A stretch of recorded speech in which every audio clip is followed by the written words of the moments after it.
মানুষের যখন শিক্ষা হবে দুনিয়া উপার্জনের জন্য, তখন বুঝে নিতে হবে এখন কিয়ামত হবে।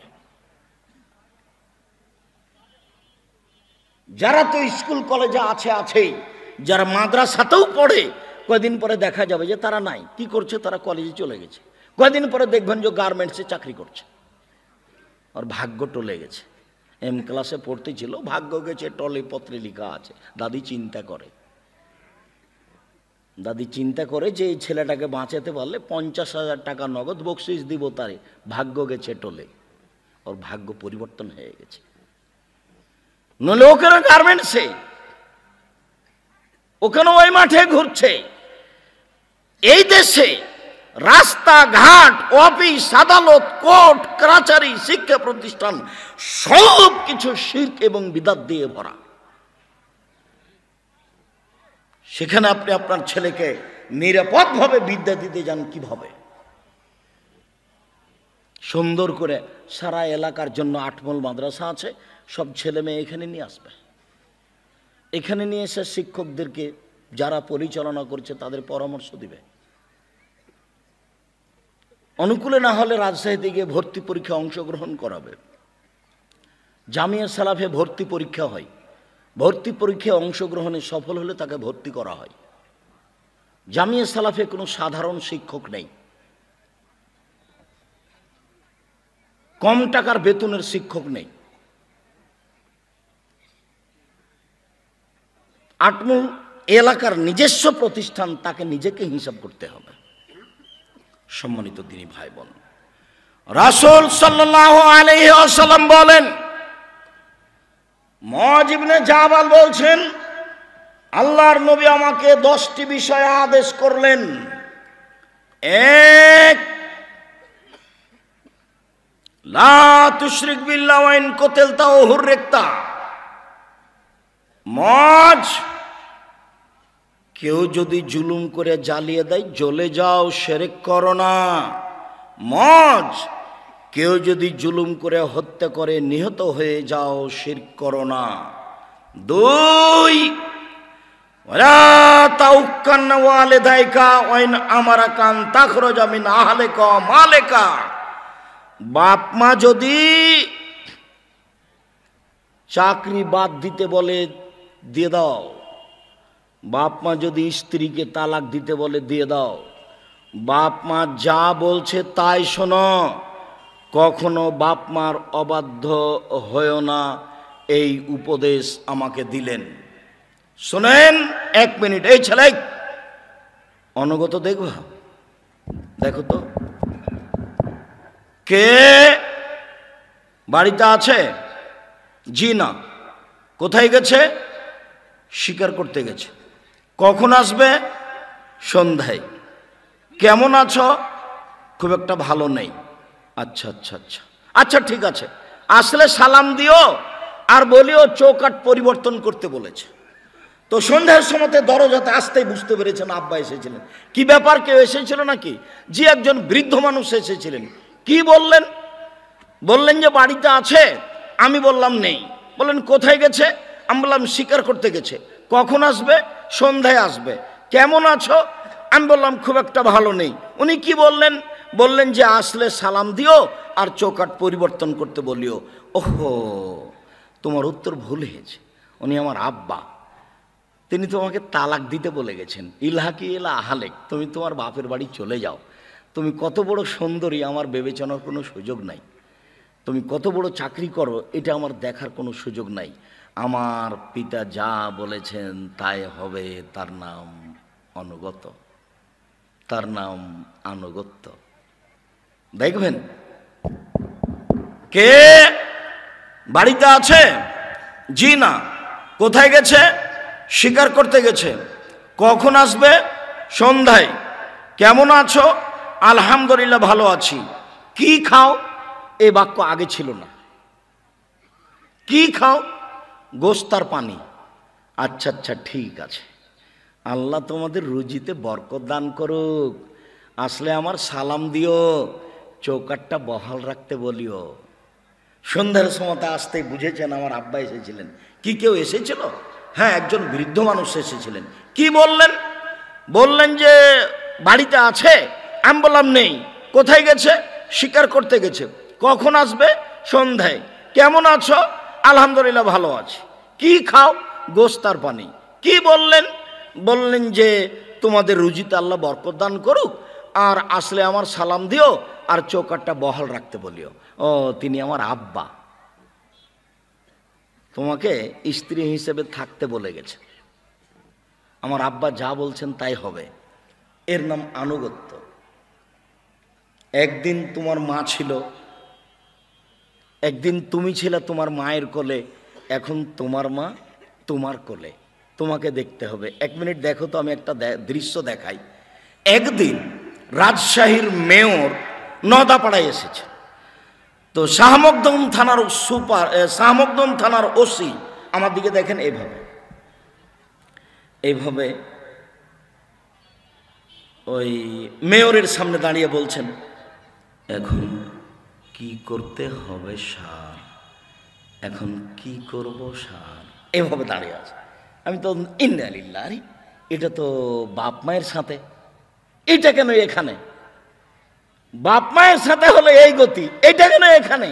আপনি অবাক হবেন, পৃথিবীতে সবচেয়ে ভিন্ন ধরনের ব্যতিক্রম ইবাদত হলো সালাত।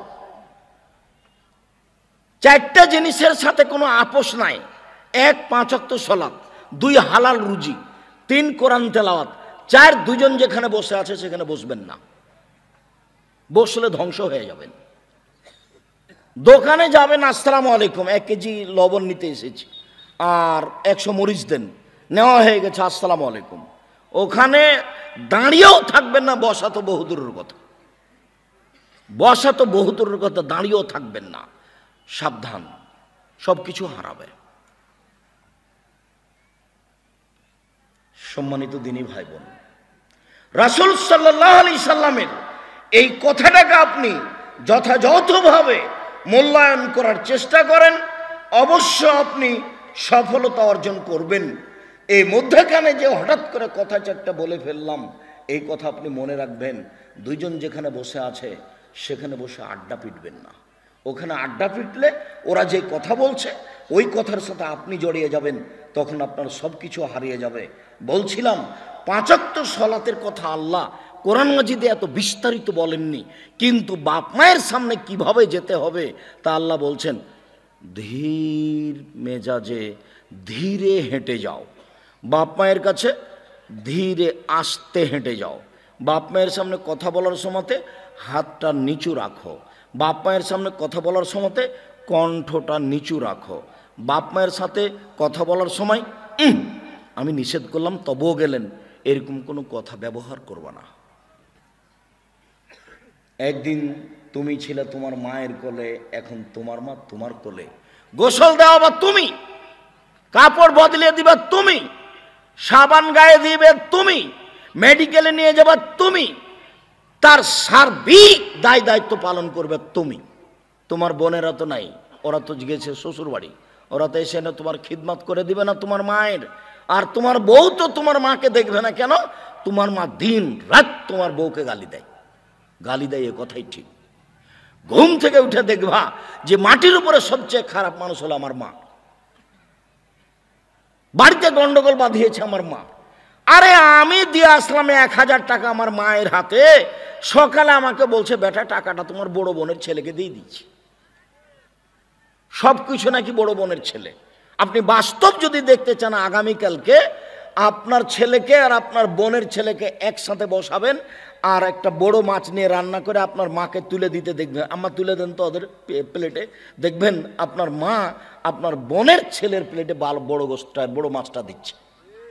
দেখেন আপনি পরীক্ষা করে, আপনার মা যা করবে সবই উল্টা। মুখ খুলতে পাবেন না, একবারে মুখ বন্ধ, কোনোদিন মুখ খুলতে পাবেন না। মুখ খুললেই পরকাল হারাবে। মায়ের পায়ের নিচে জান্নাত, এ কথাই ঠিক। বাপ মায়ের সেবাতে জান্নাত, এ কথাই ঠিক। তাদের উপরে রাগ করলে, গরম হলে জাহান্নাম হবে, এ কথাই ঠিক। তারা এখন এই বয়সে সব কথা উল্টা বলবে, এ কথাও ঠিক। ধৈর্যের পরিচয় দিয়ে বাপ মাকে মেনে চলতে হবে। 3, ওলা তাত্রকান্না সলাতান মাকতুবা, কখনো ফরজ সলাত ছেড়ে দিবা না। যদি ছেড়ে দাও তাহলে আল্লাহর দেখাশোনা তোমার উপর থেকে সরে যাবে। 4 ওয়া ইয়াকাল মাসিয়াতা, সাবধান, পাপ থেকে বেঁচে থাকো। যদি পাপ হয় হাল্লা সাখাতুল্লাহ আলাইকা, তোমার উপরে আল্লাহর পক্ষ থেকে অসন্তুষ্টি নেমে আসবে। তার মানে রুজিতে ক্ষতি হবে, ব্যবসায় মার খাবে, চাকরি হারিয়ে যাবে, অভাব অনটন নেমে আসবে, কর্জ বেশি হয়ে যাবে। পাপ যদি আপনার ভিতরে বেড়ে যায় তাহলে ব্যবসা মার খাবে, পাপ বেড়ে গেলে চাকরি হারিয়ে যাবে, পাপ বেড়ে গেলে ধার কর্জ বেশি হয়ে যাবে, পাপ বেড়ে গেলে রুজিতে সংকীর্ণতা নেমে আসবে, পাপ বেড়ে গেলে মানুষের অসন্তুষ্টি চতুর্দিক থেকে আপনার উপরে নেমে আসবে, একবারে দুনিয়া সংকীর্ণ হয়ে যাবে। এই জন্য আল্লাহ রাসূল বলছেন পাপ থেকে বেঁচে থাকো। তারপরে রাসূল সাল্লাল্লাহু আলাইহি সাল্লাম বললেন অলা তারফা আসাকা আনহুম আদাবান, পরিবার থেকে লাঠি উঠিয়ে নিও না, পরিবারের শিষ্টাচারের লাঠি লাগে। তারপরে বললেন ওয়াখিফুম ফিল্লাহ, পরিবারকে আল্লাহর ভয় দেখাও। সম্মানিত দিনী ভাই বোন, আদর্শ পরিবার নিয়ে আমরা বিভিন্ন দিনে বিভিন্ন ধরনের কথা বলেছি, সেই দিকে একটু লক্ষ্য রেখে পরিবারটাকে সুন্দর করার চেষ্টা করবেন। ঈমান যত বেশি হবে পাপ তত কম হবে, ঈমান যত কম হবে পাপ তত বেশি হবে। তোমার মা বোরখা পরে থাকে এ কথাই ঠিক, তোমার মা 5 ওয়াক্ত নামাজ পড়ে এ কথাই ঠিক, তোমার মা প্রেমের গল্প করে এ কথাও ঠিক, তোমার মা লজ্জা বেঁচে খেয়েছে। এটা ধর্ম নয়, এটা ইসলাম নয়, এটা শিষ্টাচার নয়।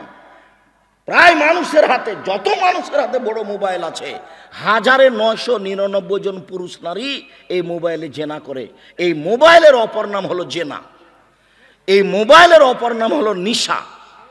রাসূল সাল্লাল্লাহু আলাইহি ওয়াসাল্লাম বলছেন আইনানে জেনা হুমান নাজরো, 2 চোখের জেনা হচ্ছে চোখ দিয়ে দেখা, লোজনানে জেনা হল ইস্তেমাও, 2 কানের জেনা হচ্ছে কান দিয়ে শোনা, ওয়ালিয়াত জেনা হাল মাছ, হাতের জেনা হচ্ছে হাত দিয়ে ধরা, আর রিজল জেনা হাল মাসি, পায়ের জেনা হচ্ছে পা দিয়ে চলা, জেনাল কালব তাতমানা তাস্তাহি, অন্তরের জেনা হচ্ছে পরিকল্পনা করা, জেনাল নজুক, জিবার জেনা হচ্ছে কথা বলা। এগুলো সব জেনা। আর প্রায় 1999 মোবাইলে ল্যাংটা মেয়ে আছে। তোমার বাপ যখন থাকে না তখন তোমার মাও এই মোবাইল নিয়ে ব্যস্ত আছে। আর তোমার বাপ তো টুপি মাথায় দিয়ে দোকানে বসে আছে, দোকানে ল্যাংটা মেয়ে আছে। তোমার বাপ নাকি 3 বার হজ করেছে, উমরা তো প্রতি বছর করে। তো বলো তাহলে কিভাবে এরকম হলো? আল্লাহ রাসূল বলছেন ইরফল ইলম, বিদ্যা উঠে যাবে, ওয়াইনজলাল জাহাল, মূর্খতা বেড়ে যাবে। তো কথা তো উল্টা হয়ে গেছে মনে হচ্ছে, নাউজুবিল্লাহ। আল্লাহ রাসূল তো আর মিথ্যা কথা বলবেন না। কেন কেন মিথ্যা মনে হচ্ছে আব্দুর রাজ্জাক সাহেব? 20 বছর পূর্বে আটমল গ্রামে যত শিক্ষিত মানুষ ছিল আজকে তার চেয়ে বেশি না কম? বেশি। তাহলে আল্লাহ নবী মিথ্যা কথা বলেছেন, উঠে যাবে আর মূর্খতা বর্ষণ হবে। আমরা তো এখন দেখছি বিদ্যায় বেড়ে চলেছে। তাহলে কি দিয়ে বিদ্যা উঠে গেল আর মূর্খতা বেড়ে গেল?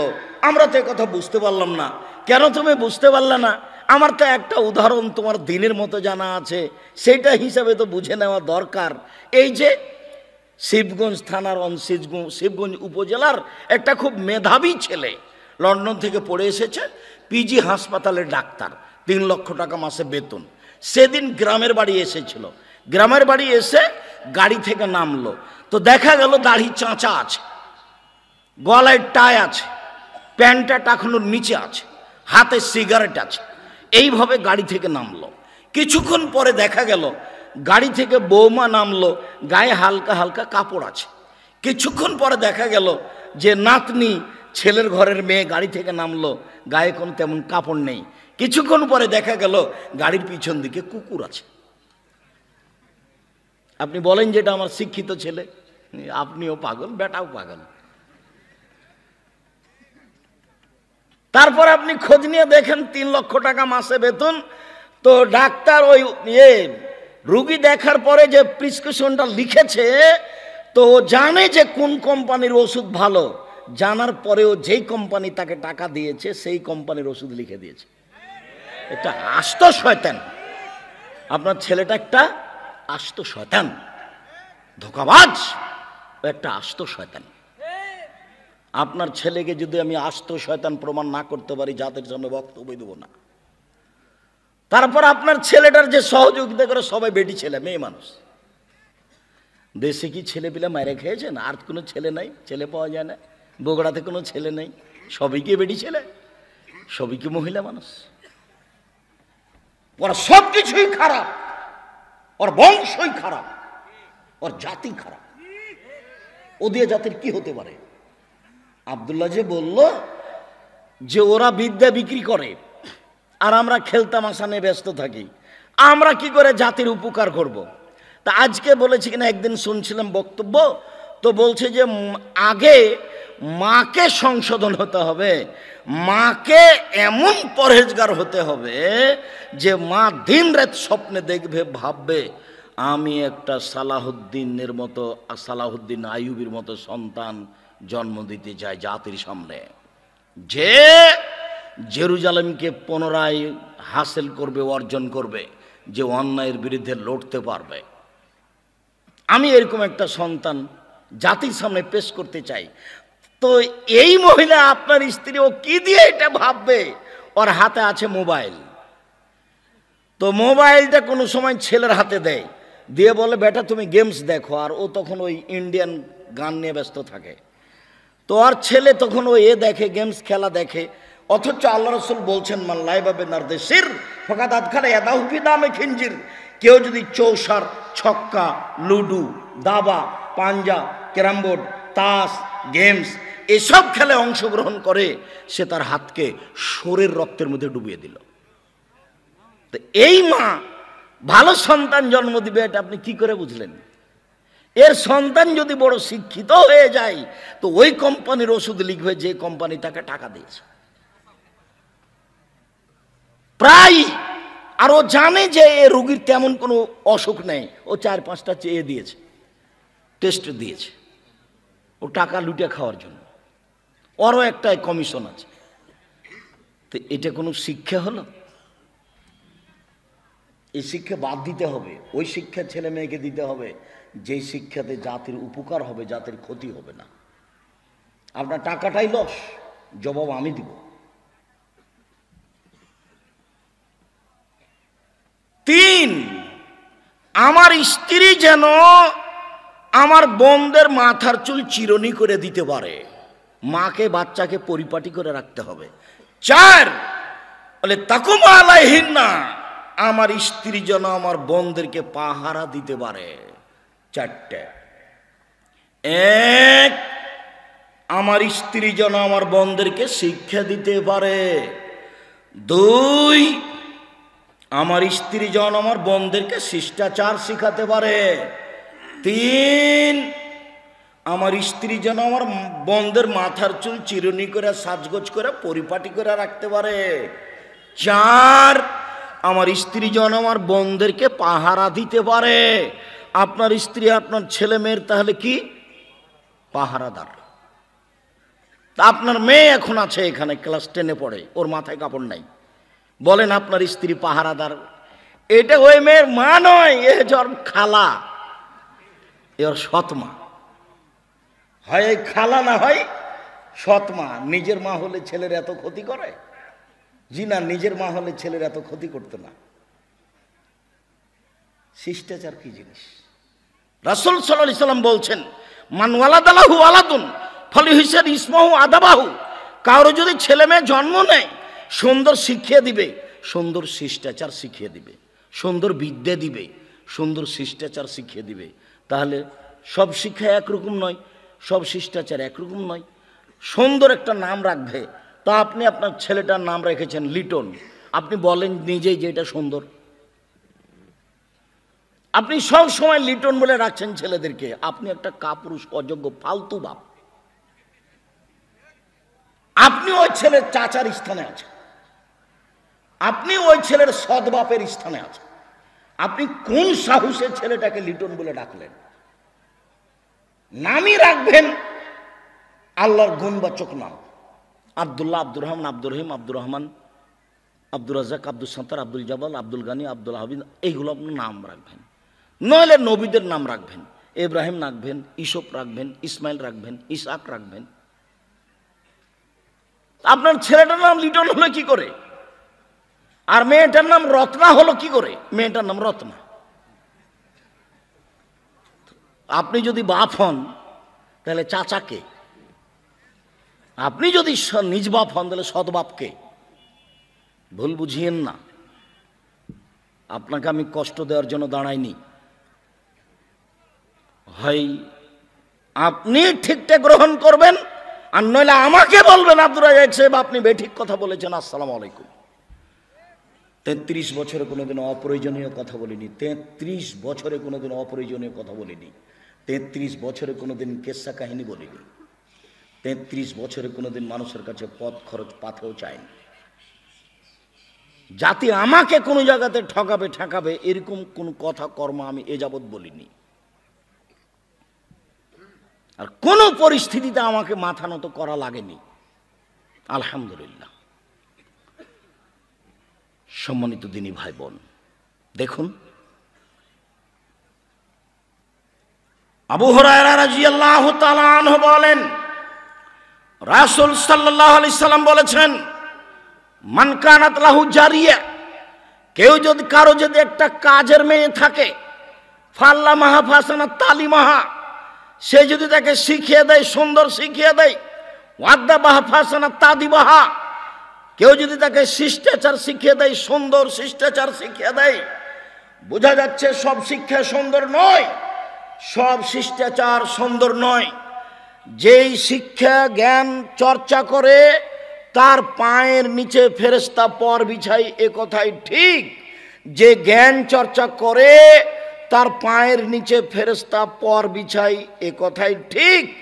তুমি আটমোল গ্রাম থেকে বগুড়া কলেজে যাচ্ছ, তোমার দাড়ি চাঁচা আছে, হাতে সিগারেট আছে, প্যান্টটা এখনো নিচে আছে, বলো তো তোমার পায়ের নিচে কি ফেরেশতা পর বিছাই? তোমার মনে কি বলে? রাসূল সাল্লাল্লাহু আলাইহি সাল্লাম বললেন, যারা জ্ঞান চর্চা করে তাদের পায়ের নিচে ফেরেশতা পর বিছাই, সব কিছু তাদের জন্য ক্ষমা ভিক্ষা চায়।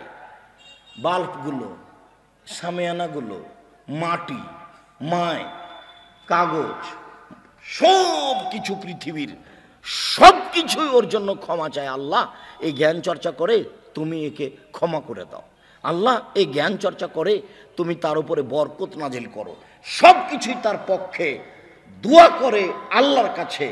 তো আপনার মেয়েটা এই নগ্ন পোশাকে স্কুল কলেজে যায়, আপনার মেয়েটার জন্য কি এইভাবে সব কিছুই আল্লাহর কাছে দোয়া করে? তাহলে এটা প্রকৃত শিক্ষা নয়। যার জন্য আল্লাহ রাসূল বলছেন, তুল্লে মানে এমলেগারি দিন, পৃথিবী ধ্বংসের লক্ষণ হলো যখন মানুষের বিদ্যা অর্জন হবে দুনিয়া উপার্জনের জন্য, দিন উপার্জনের জন্য নয়। যখন নির্বাচনের লোকেরা কথা বলে তখন আমিও কষ্ট পাই, কিন্তু এখন তো প্রতিষ্ঠান যারা পরিচালনা করে তারাই কথা বলে। আমি আটমোল সালাফিয়ার সার্বিক কল্যাণ এবং বড়ত্ব কামনা করি। আল্লাহ তুমি আটমোল সালাফিয়াকে কবুল করো এবং এলাকাবাসীকে, দেশবাসীকে অন্তর থেকে দান করার জন্য অনুরোধ করি। যখনই এই সম্মেলনে আসবেন তখনই খালি হাতে আসবেন না, আসার পরে সব টাকাটি ওই জিলাপি বিস্কুট খাওয়াতে শেষ করবেন না। জিলাপি বিস্কুট খাওয়াতে শেষ করলেন, তার বিনিময় হলো পায়খানা। যে আসলেন গেলেন, এরাও তো যারা যে জিলাপি বিস্কুট বিক্রি করতে এসে তারা তো মনে করছে এটা আমাদের একটা বড় ব্যবসা, আর আপনারও কাজ ওইটাই। আপনি তো আসলেন, খেয়ে চলে গেলেন, আর সকালে পায়খানা করে শেষ করবেন, এ হলো ফলাফল। আপনাকে আমি বলিনি যে এটা বেসরকারি কওমি প্রতিষ্ঠান, দিন শিক্ষার ব্যবস্থাপনা, দিনকে টিকিয়ে রাখার ব্যবস্থাপনা, এখানে 10 টাকা দান করলে তার বিনিময় আছে। তাই তো আমি বলি জামিয়া সালাফিয়ায় এরকম আটমোল মাদ্রাসায় দান করলে, পতিতালয়ের মহলে যদি কুকুরকে পানি পানি করে জান্নাত পেতে পারে, তাহলে এরকম প্রতিষ্ঠানে মানুষ 10 টাকা দান করলে জান্নাত পাবে ইনশাআল্লাহ। এখানে কাউকে নামানো হয় না, উঠানো হয় না, কাউকে নামানো হয় না। এইসব প্রতিষ্ঠানের সম্মেলনে কাউকে উঁচু করাও হয় না, কাউকে নিচু করা হয় না। আলেম ওলামা আসে বিষয়ভিত্তিক কথা বলে চলে যান। কারো বেশি প্রশংসা নাই, কাউকে উঠিয়ে দেওয়া হয় না, কারো বদনাম করা হয় না। বদনাম নিয়ে ঘোরা আমি পছন্দ করি না, যার কারণে ছাত্র মহলে, যার কারণে শিক্ষক মহলে এগুলো টোটালি নিষেধ করা আছে। কোনো দিন জামিয়া সালাফিয়ার শিক্ষকদের অফিসে শিক্ষক কথা বলতে পারবে না অফিসে কারো বিরুদ্ধে। যখনই আপনি কোনো দলে যাবেন তখন তার বিপরীত যারা আছে তারা আপনার শত্রু বলে আপনি মনে করবেন। দল সংগঠনের আবিধানিক অর্থ হলো ভঙ্গুর, যা ভেঙে যায়। শরীয়তের পরিভাষায় যা দিয়ে মানুষের বদনাম, গীবাত, নিন্দা, পরনিন্দা, বিরোধিতা, শত্রুতা শেখা যায়। সম্মানিত দিনী ভাই বোন, এই ছেলে বসো।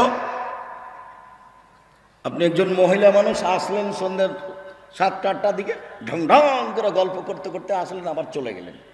তো কি হলো তাহলে? আপনি তো জানেন যে আব্দুর রাজ্জাক বিন ইউসুফ এসেছেন, তিনি কিছু কথা বলবেন, তো আপনি একটু ধৈর্যের পরিচয় দিয়ে থাকবেন না? কেনই বা আসলেন হ্যাঁ করে গল্প করতে করতে, আবার কেনই বা চলে গেলেন? নিজেকে একটু মহিলা মানুষ মনে করে লজ্জাবোধ মনে করেন না? আসলে কষ্ট হয়। আমি যখন ওই কথাটা বলি যে জাবের বললেন বিবাহের ব্যাপারে কথাটা, যেই কথাটা মহিলাদেরকে ধরে রাখতে হবে, আপনাকে ধরে রাখতে হবে। আদর্শ পরিবারে অনেক কয়েকটা হাদিস আছে, তার এটা সবচেয়ে গুরুত্ব বহন করে। পরিবার একটা আদর্শ করে গড়ে তুলতে হবে, এর ব্যাপারে যত হাদিস আছে উপদেশে, তার সবচেয়ে গুরুত্বপূর্ণ এই হাদিসটাকে সামনে রাখতে হবে। যে জাবের রাদিয়াল্লাহু তাআলা আনহু বলছেন যে আমরা একবার বাহির থেকে আসছিলাম যুদ্ধ করে, তো মদিনার কাছাকাছি, তখন আল্লাহ রাসূল বলেন, এই থামো থামো থামো, সবাই এখানে বসো, এখানে আমরা রাতে থাকবো, সকালে বাড়িতে যাব। তো আমি জাবের বললাম, আল্লাহর নবী, আমি নতুন বিবাহ করেছি, আমাকে বাড়ি যেতে অনুমতি দেন। জাবের একজন সাহাবী, জাবের রাদিয়াল্লাহু তাআলা বললেন যে আমি নতুন বিবাহ করেছি, আমাকে বাড়ি যেতে অনুমতি দেন। তখন আল্লাহ রাসূল বলছেন, ও তুমি নতুন বিবাহ করেছ? তা তার সাথে কথা বলতে লাগলেন, ও তুমি নতুন বিবাহ করেছ, বিকরা নাম সাইয়্যিবা, তুমি কুমারী মেয়ে বিবাহ করেছ না তালাক প্রাপ্তা মেয়ে বিবাহ করেছ? তুমি কুমারী মেয়ে বিবাহ করেছ না তালাক প্রাপ্তা মেয়ে বিবাহ করেছ? তখন জাবের রাদিয়াল্লাহু তাআলা বলছেন, সাইয়্যিবা, আমি তালাক প্রাপ্তা মেয়ে বিবাহ করেছি। এইটুকু বলতে আল্লাহ রাসূল বলছেন, হাল্লা বিক্রান্ত লায়বহা তো লায়বকা, তুমি কুমারী মেয়ে কেন বিবাহ করলে না? তুমি তার সাথে খেলতে, ও তোমার সাথে খেলতো। আরে তুমি কুমারী মেয়ে কেন বিবাহ করলে না? তুমি তার সাথে খেলতে, ও তোমার সাথে খেলতো। আরে তুমি কুমারী মেয়ে কেন বিবাহ করলে না? তুমি তার সাথে খেলতে, ও তোমার সাথে খেলতো। আল্লাহর নবী কিন্তু 13 জন স্ত্রীর মাত্র একজন কুমারী, সবেরই 2-3 করে আগে বিবাহ হয়েছে। তার মধ্যে পৃথিবীর সবচেয়ে যিনি দামি মহিলা, তার মধ্যে যিনি পৃথিবীর সবচেয়ে দামি মহিলা, আমি তো বলি আমার বক্তব্যে যে পৃথিবীর সবচেয়ে দামি মহিলা হলেন আয়েশা রাদিয়াল্লাহু তাআলা আনহা। কিন্তু বিবরণে দেখা যায়, বিবরণে বোঝা যায় যে সবচেয়ে সম্মানী মহিলা হলেন খাদিজা রাদিয়াল্লাহু তাআলা আনহা। 1 মিনিট, এই ছেলে, কারো গায়ে হাত দিয়ে থাকবে না, আমার দিকে চেয়ে থাকো, এমনভাবে বসে থাকবা পাখি যেন মনে করে তুমি পাথর। কারোর সাথে কথা বললে কথা ধরা যাবে না। 1 মিনিট এখানে দেখি, সবচেয়ে দামি মহিলা খাদিজা, এটা একটু বুঝিয়ে বলেন তো আব্দুর রাজ্জাক সাহেব। আপনার বক্তব্যে তো একাধিক দিন শুনেছি, তাতে তো আয়েশা রাদিয়াল্লাহু তাআলা আনহা সবচেয়ে সম্মানী মহিলা বলে আমাদের বিবেচনাতে আছে। তো একটু দেখেন, একদিন আল্লাহ রাসূল বলছেন, আয়েশা আয়েশা হাজা জিবরাইল ইকরাকা সালাম, ইকরাকা সালামা। আয়েশা যে জিবরাইল, এই যে তোমাকে জিবরাইল সালাম দিল। তখন আয়েশা রাদিয়াল্লাহু তাআলা বলছেন, ওয়া আলাইহিস সালাম ওয়া রাহমাতুল্লাহি ওয়া বারাকাতুহু। জিবরাইলকে সালাম, তার উপরে শান্তি অবতীর্ণ হোক, তার উপরে বরকত অবতীর্ণ হোক। ফালা ফাতারা ওয়ালা নারা, আপনি তো দেখতে পান, আমরা তো দেখতে পাই না। কই জিবরাইল? আপনি তো দেখতে পান, আমরা তো দেখতে পাই না। অথচ জিবরাইল আর আল্লাহ নবী আয়েশা এক জায়গাতে, একবারে একই খাটের উপরে, এক লেপের নিচে 3 জন। এক ল্যাপের নিচে তিনজন, আয়েশা, আল্লাহর নবী, জিব্রাইল। তো যখন আল্লাহর নবী বললেন আয়েশা এই যে জিব্রাইল, হাজার জিব্রাইল, এই যে জিব্রাইল তোমাকে সালাম দিল। তো আয়েশা বলছেন ওয়া আলাইহিস সালাম ওয়া রাহমাতুল্লাহি ওয়া বারাকাতুহু। আয়েশা তার দেখতে পান না, নাহলে বলবেন ওয়া আলাইকাস সালাম ওয়া রাহমাতুল্লাহি ওয়া বারাকাতুহু, আপনাকেও সালাম। উনি তো আর দেখতে পান না, তখন বলছেন ওয়া আলাইহিস সালাম ওয়া রাহমাতুল্লাহি ওয়া বারাকাতুহু, জিব্রাইলকে সালাম, তার উপরে শান্তি, তার উপরে বরকত। আপনি তো দেখতে পান, আমরা তো দেখতে পাই না। এই তো আয়েশার একটা সম্মান বুঝতে পারলেন। এবার চলেন, আবু হুরায়রা রাদিয়াল্লাহু তাআলা আনহু বলছেন যা জিবরাইল ইলান নবী সাল্লাল্লাহু আলাইহি সাল্লাম, জিবরাইল আল্লাহর নবীর কাছে আসলেন, এসে বলছেন হাজি খাদিজা, এই যে মহিলা খাদিজা আপনার কাছে আসছে। মা হে না, তার হাতে একটা পাত্র আছে, ফি দামন, তাতে আছে তরকারি। ওই যে মহিলা আসছে খাদিজা, ওর হাতে একটা পাত্র আছে, তাতে আছে তরকারি। ও যখন আপনার কাছে আসবে, ফাকরা আলাইহা সালাম মিন রাব্বিহা মিন্নি, আসলে তাকে সালাম দিবেন, বলবেন খাদিজা আল্লাহ তোমাকে সালাম দিয়েছে। বলবেন খাদিজা জিবরাইল তোমাকে সালাম দিয়েছে। অবাসসিরহা বিবাইতিন ফিল জান্নাহ, আর তার জন্য একটা জান্নাতে ঘর বানানো হয়েছে হীরা মুক্তা মাণিক্য দিয়ে, যেখানে কোনো হইচই নেই, যেখানে কোনো কষ্ট ক্লেশ নেই। এই সংবাদটা তাকে দিবেন। একসাথে জিবরাইল তিনটা কথা বলে গেলেন। এক, আল্লাহ তাকে সালাম দিয়েছেন। দুই, জিবরাইল তাকে সালাম দিয়েছেন। তিন, তার জন্য জান্নাতে একটা ঘর তৈরি করা হয়েছে হীরা মুক্তা মাণিক্য দিয়ে, যেখানে কোনো হইচই নেই, কষ্ট ক্লেশ নেই। এবার দেখেন তো তফাৎ দুইজনের মধ্যে।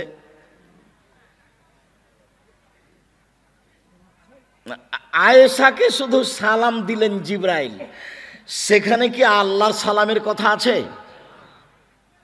সেখানে কি জান্নাতে একটা ঘর বানানো হয়েছে আয়েশা রাদিয়াল্লাহু, এটা আছে? এটা নেই। তাহলে খাদিজা কত উপরে। তো খাদিজা রাদিয়াল্লাহু তাআলা আনহার বিবাহ হয়েছিল মুহাম্মদ সাল্লাল্লাহু আলাইহি সাল্লামের সাথে বিবাহ হওয়ার আগে দুইবার। তাহলে মুহাম্মদ সাল্লাল্লাহু আলাইহি সাল্লাম কত নম্বর স্বামী? 3 নম্বর। 2 নম্বর বলছেন কেন? আগে কয়বার হয়েছে? দুইবার। মুহাম্মদ সাল্লাল্লাহু আলাইহি সাল্লাম কত নম্বর স্বামী? 3 নম্বর। মুহাম্মদ সাল্লাল্লাহু আলাইহি সাল্লাম জাবেরকে বলছেন, আরে তুমি কেন কুমারী মেয়ে বিবাহ করলে না? তুমি তার সাথে খেলতে, ও তোমার সাথে খেলতো। কিন্তু আল্লাহর নবীর 13 জন স্ত্রীর মধ্যে শুধুমাত্র একজন কুমারী, বাকি সবারই 2বার 3বার করে বিবাহ হয়েছে। উপস্থিত বৈঠকের মুসলিম বোন, আপনার হইচই দেখে একটা কথা মনে পড়লো। আপনাকে যে আমি বারবার বলছি আপনি চুপ থাকেন, যারা গেছে তারা তো ভাগ্য নিয়ে গেছে, তো গেছেই। পশু প্রাণীর মতো আসা, পশু প্রাণীর মতো যাওয়া। এই ছেলে, তোমার বোন চলে গেছে তাই না? তোমার মা এসেছিল, চলে গেছে। বোকামির পরিচয় দিতে এসেছিল, বোকার পরিচয় দিয়ে চলে গেছে। উপস্থিত বৈঠকের মুসলিম বোন, 1 মিনিট আপনার সাথে কথাটা বলে নিয়ে আপনাকে লক্ষ্য করেই এই হাদিস পেশ করছি। আগে আপনার একটা লজ্জাবোধের কথা বলি। আপনি একজন মহিলা মানুষ, আপনার একটু লজ্জা থাকা দরকার। লজ্জা খুব দামি জিনিস। লজ্জা নেই যার, ঈমান নেই তার। ঈমান নেই যার, লজ্জা নেই তার। লজ্জা নেই যার, ঈমান নেই তার। ঈমান নেই যার, লজ্জা নেই তার। আল্লাহ রাসূল বলছেন আল হায়াউল ঈমান কারনাউ জামিয়া, লজ্জা এবং ঈমান একসাথে এভাবে জমা ধরে আছে। লজ্জা এবং ঈমান একসাথে এভাবে জমা ধরে আছে। এই যা রফে আহাদম আর রফেল আফারও, একটা উঠে গেলে আর একটা চলে যাবে। এই যা রফে আহাদম আর রফেল আখার, একটা উঠে গেলে আর একটা চলে যাবে। তা আপনি যে একজন মহিলা মানুষ, আপনার যে একটু লজ্জা থাকা দরকার, সেটা আপনি গ্রহণ করেন না কেন? একটু ভাবেন না কেন? দেখেন তো, 1 মিনিট আপনাকে লজ্জা দেখাই। আয়েশা রাদিয়াল্লাহু তাআলা আনহা বলেন, আমার ঘরে হলো আমার স্বামীর কবর, মুহাম্মদ সাল্লাল্লাহু আলাইহি সাল্লামের কবর হলো আয়েশার ঘরে। তখন তিনি বলছেন, আমি কাপড় মাথায় না দিয়ে এমনিতেই আসি। কেন? এটা আমার স্বামীর কবর। কয়দিন পরে এখানে কবর হলো আমার পিতার, আমি এমনিতে আসি, মাথায় কাপড় দিই না। কেন? এটা আমার স্বামীর কবর, এটা আমার বাপের কবর, আমি অত হিসাব করি না। কয়দিন পরে এখানে হলো ওমর রাদিয়াল্লাহু তাআলা আনহুর কবর, তখন আর আমি মাথায় কাপড় না দিয়ে যাই না, আমি একবারে মাথায় কাপড় দিয়ে আঁটো সাঁটো হয়ে নিজেকে গুছিয়ে নিয়ে যাই। কেন? এখানে একজন বেগানা পুরুষের কবর আছে, আমি তার কবরকে লজ্জা করি।